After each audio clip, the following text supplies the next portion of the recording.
Alright guys, so what's up? Not much. Today's activity, replacing the floor. As you can see, our floor is a little scratched up over the years. Missing paint chipping in little areas. It's not too bad up here. Well, yeah, it is kind of bad up here in this area. And then over here too, in the floor. And the back is a little scratched up because honestly, well, let's go check the back out real quick. But yeah, here's the back. Alright, get this out of the way.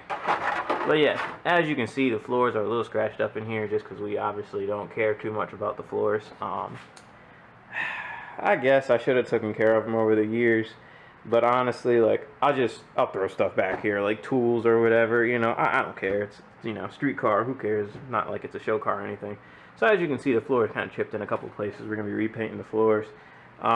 First thing I'm going to do, though, go ahead and vacuum up the whole floors. I mean, there's not too much dirt back here. Normally, to 100% honest with you, I normally just hose this out. I just take the hose, spray it back here because, there's no electronics back here. Everything's already tucked, like, back here and everything.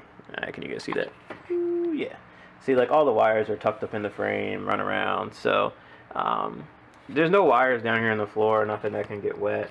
So that's not too big of a deal. But then there's a drain in the middle there. I can just pop the drain up and let the water out. Same thing up front. I just spray the floor out in the front because there's holes already in the floor and the water will just run on the ground. So not too big of a deal. But yeah, so first thing, if you were to do this and you didn't have your car already kind of painted like mine is, I would go ahead and pull the seats out. I would do that, pull the seats out to get under the seats, but under my seats are perfectly fine. I'm just kind of retouching up this area, the back seat, and then the front floors where my feet are. So I guess let's go ahead and vacuum up, and if you were doing this for the first time, take your seats out. Other than that, everything's already out, roof's already painted, so all that stuff is already done. So alright, let's go ahead and get to the vacuuming.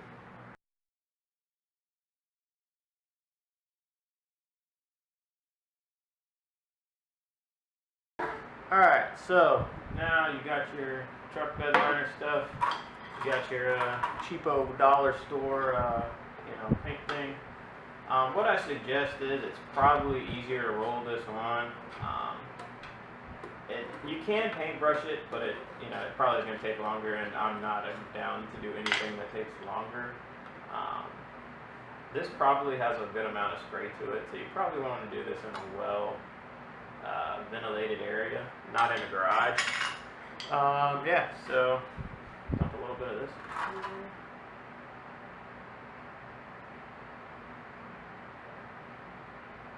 And then we will go ahead.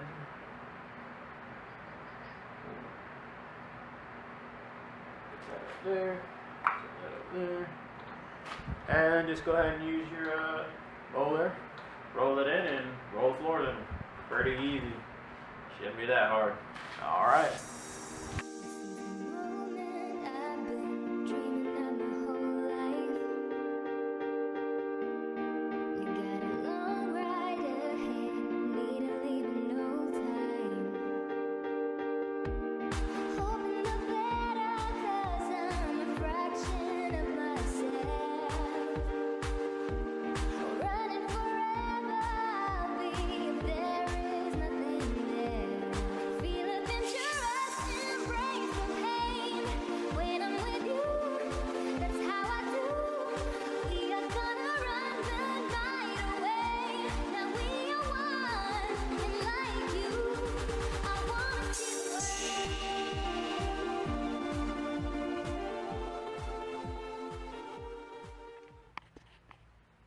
Alright, so floor is painted.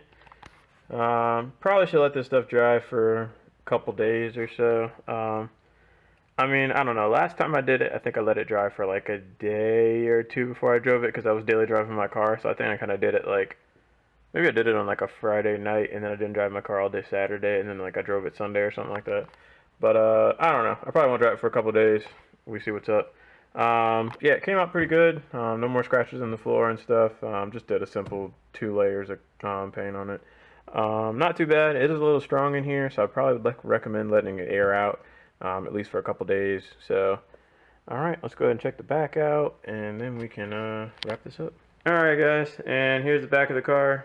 Not really sure how it's going to come out, but yeah, looks better than it did before. Quick 5-minute job, probably what, $3 at the store for the paint and the brush. Not too much, but alright, so getting this wrapped up. Alright, so that pretty much sums up this. Not too sure what else to do next to the RSX. I'm trying to get some more footage, like, I guess, like, what to do next on the RSX. If you guys have any clues, like, I don't even care if it's anything, like, wild or anything at this point. Like, if it's just, like, something next level, like, if you guys want to throw E85 on the RSX, you know, build a motor for it, do something crazy. I'm kind of at the point where I like driving the car. I enjoy it. I need to start driving it more often, to be honest with you guys. So, I guess anything that you guys think we should do to the car. It's winter time coming up. It's getting cold outside, so I'm probably going to pull the car off the road anyway. And so, if you guys got any more ideas, anything crazy, let's go ahead and knock it out. So, see ya.